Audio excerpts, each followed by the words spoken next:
Terminal Oil perefirmana on nüüd võtnud omale sellise,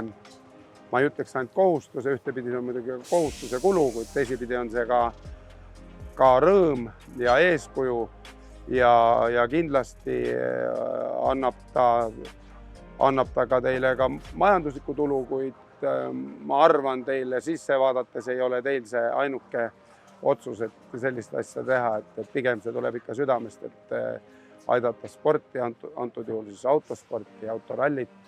et suur toetajana niimoodi olete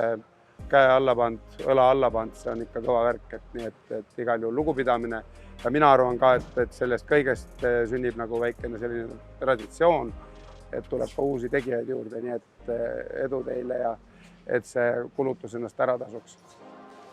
Ühest küljest Eesti Autospordiliit kui autoralli peapromootor ja autospordi edendaja ja teiselt poolt traditsioonidega pereettevõtte Terminal Oil, kes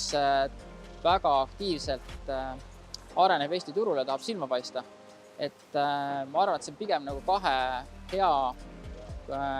ettevõtte koostöö, kus siis üks saab nähtavust ja meie saame siis omalt poolt väikse toetuse sellele sporditegevusele. Loodame, et see sünergia ei ole ainult nii-öelda rahaline, vaid me saame aidata ka kaasa terminalil olla rohkem pildis, leida rohkem kliente ja olla oma klientidele lähemal ja anda mõista, et võib-olla ei pea kogu aeg tankima võõramaistest tanklatest ja kodumaine tankla on kasulikum. Autospordiliit pakkus Terminal Oilile võimalus tulla suurtoetajaks, siis me olime põhimõtteliselt kohe nõus ja me ei kahelnud hetkekski, et me selle rolli üle võtame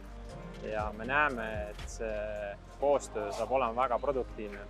Terminal Oil pereettevõttena soovib kindlasti anda enda panuse Eesti autospordi arendamisse ja